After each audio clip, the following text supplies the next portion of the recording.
ইউটিউবে সফল হতে চাইলে এই 5টা ভুল কখনোই করবেন না। ইউটিউবের সফলতা কিন্তু একদিনে আসে না, কঠোর পরিশ্রমের ফলে আস্তে আস্তে সফলতা আসে। তো কাজ করার ভিতরে যদি আমাদের ভুল থেকে যায় বা আমরা মিস্টেক করে ফেলি, তাইলে কিন্তু সফলতা আসলে আশা করাটাও ভুল। তো এই যে 5টা ভুলের কথা আজকের ভিডিওতে আপনাদের সাথে আলোচনা করবো, এই 5টা ভুল টোটালি আপনারা এই জিনিসগুলো অ্যাভয়েড করে চলবেন এবং কাজ করবেন রুলস মোতাবেক, আস্তে আস্তে আপনাদের সফলতা আসবে। এই যে 5টা মিস্টেকের কথা বলছি, এটা আপনাদের জানা প্রত্যেকটা ইউটিউবারের জন্য অত্যন্ত গুরুত্বপূর্ণ একটা ভিডিও শুরু করার আগে যে কথা না বললেন না, আপনি যদি আমার চ্যানেলে নতুন হয়ে থাকেন তাহলে অবশ্যই চ্যানেলটা সাবস্ক্রাইব করবেন আর পাশের বেল আইকনটা ক্লিক করে দিবেন পরবর্তী ভিডিওর নোটিফিকেশন পাওয়ার জন্য। চলুন শুরু করা যাক।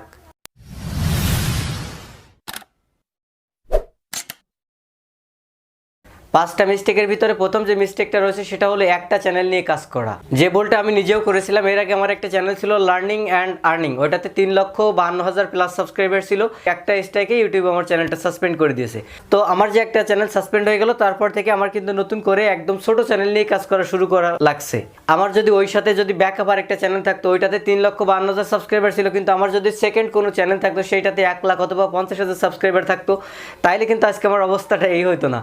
সো এইটা কখনোই করবেন না। একসাথে 2টা চ্যানেল নিয়ে কাজ করার চেষ্টা করবেন, কারণ একটা আপনার মেইন চ্যানেল থাকলো, আরেকটা আপনি পাশাপাশি আরেকটা চ্যানেল রাখলেন, যেটাতে আপনি সময় পাইলে বা ফ্রি হইলে মাঝে মাঝে ভিডিও আপলোড দিলেন এবং আপনার বড় চ্যানেলটা আপনার ছোট চ্যানেলটা শেয়ার করে দিলেন। সেক্ষেত্রে বড় চ্যানেল থেকে কিছু ট্রাফিক ছোট চ্যানেল আসলো, ছোট চ্যানেলটা আস্তে আস্তে গ্রো হয়ে যেত। অথবা এমন হতে পারে যে আপনার বড় একটা চ্যানেল রয়েছে, কোনো একটা কারণে আপনার চ্যানেলের মনিটাইজেশনটা বন্ধ হয়ে গেল, তাইলে কিন্তু আপনার ইনকামের যে রাস্তাটা সেটা কিন্তু টোটালি অফ হয়ে গেল। কিন্তু আপনার ব্যাকআপের জন্য ছোট একটা চ্যানেল যদি থাকতো, তাহলে সেই চ্যানেল থেকেও কিন্তু আপনার অল্প কিছু ইনকাম আসতো এবং সেই চ্যানেলে নিয়মিত কাজ করলে আপনি কিন্তু আবার আগের পর্যায়ে চলে যেতে পারতেন। তো একসাথে একটা চ্যানেলে কাজ করা বোকামি বলে আমি মনে করি। সবসময় চেষ্টা করবেন বড় একটা চ্যানেলের সাথে ব্যাকআপ হিসেবে ছোট একটা চ্যানেল রাখার জন্য। 2 নম্বরে যে বিষয়টা রয়েছে সেটা হলো সাব ফর সাব।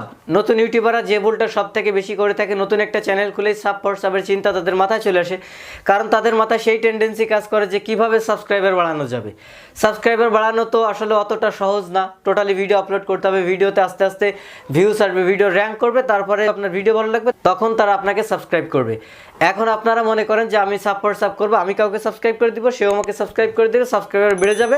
সাবস্ক্রাইবার বাড়ায় কী লাভ? সাব ফর সাব করে সাবস্ক্রাইবার বাড়ায় টোটালি কোনো লাভ নেই। আপনার চ্যানেলে সাব ফর সাব করে যদি 1000 বা 2000 সাবস্ক্রাইবার করেন, সেই সাবস্ক্রাইব তো আপনার ভিডিও দেখবে না। সো সেক্ষেত্রে সাবস্ক্রাইবার বাড়ায় আপনার সাব ফর সাবের ক্ষেত্রে কোনো লাভ নাই। আর সাব ফর সাব করে যদি আপনি সাবস্ক্রাইবার বাড়ান, আপনার চ্যানেলটা যে কোনো সময় ইউটিউব আপনার চ্যানেলটা সাসপেন্ড করে দিতে পারে, টার্মিনেট করে দিতে পারে।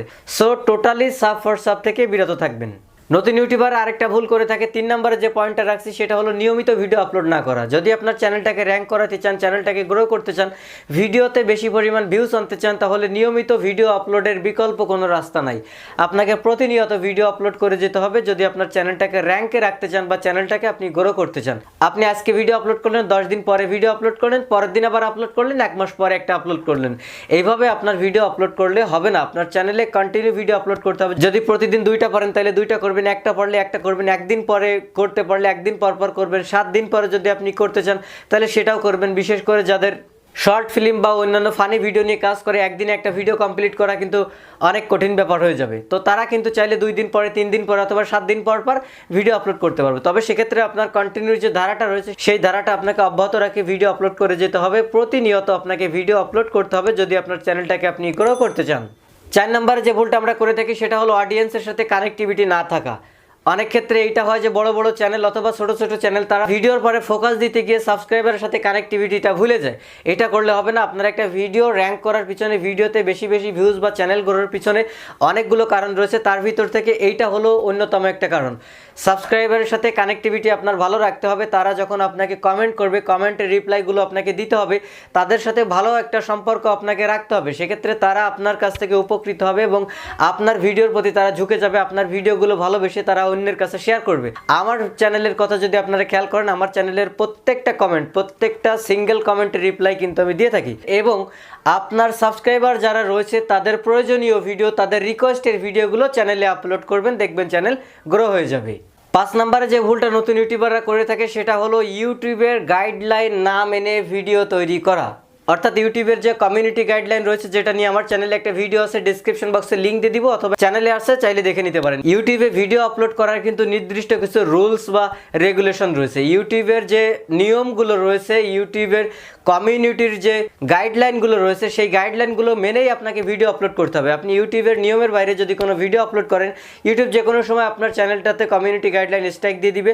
পরপর 3টা স্ট্রাইক যদি আপনার চ্যানেলে পড়ে যায় 90 দিনের ভিতরে, আপনার চ্যানেলটা সাসপেন্ড টার্মিনেটেড হয়ে যাবে। সো কখনো ইউটিউবের নিয়মের বাইরে ভিডিও আপলোড করা যাবে না। ইউটিউবের যে রুলসগুলো রয়েছে, আপনি কোন কোন ভিডিও ইউটিউবে আপলোড করতে পারবেন, কোন কোন ভিডিও ইউটিউবে আপলোড করতে পারবেন না, এগুলো জেনেই কিন্তু আপনাকে ইউটিউবে কাজ করতে হবে। তাই ইউটিউবের যে কমিউনিটি গাইডলাইন রুলসটা রয়েছে, এটা নিয়ে সম্পূর্ণ বাংলায় আমার চ্যানেলে একটা ভিডিও আছে, চাইলে ওই ভিডিওটা দেখে নিতে পারবেন। সো ইউটিউবে সফল হতে চাইলে এই 5টা কাজ আপনার কখনোই করা যাবে না। টোটালি এই 5টা বিষয় আপনাকে অ্যাভয়েড করে চলতে হবে। যদি ভিডিওটা ভালো লেগে থাকে, ভিডিওতে একটা লাইক দিবেন, কমেন্ট করে জানাতে পারেন কেমন লাগলো, শেয়ার করে আপনার ফ্রেন্ডে দেখার সুযোগ করে দিবেন। আর আমার চ্যানেল থেকে কিছু শিখতে পারলে অবশ্যই আমার চ্যানেলটা সাবস্ক্রাইব করবেন, আর পাশের বেল আইকনে ক্লিক করে রাখবেন পরবর্তী ভিডিওর নোটিফিকেশন পাওয়ার জন্য। ভালো থাকবেন সবাই, আসসালামু আলাইকুম।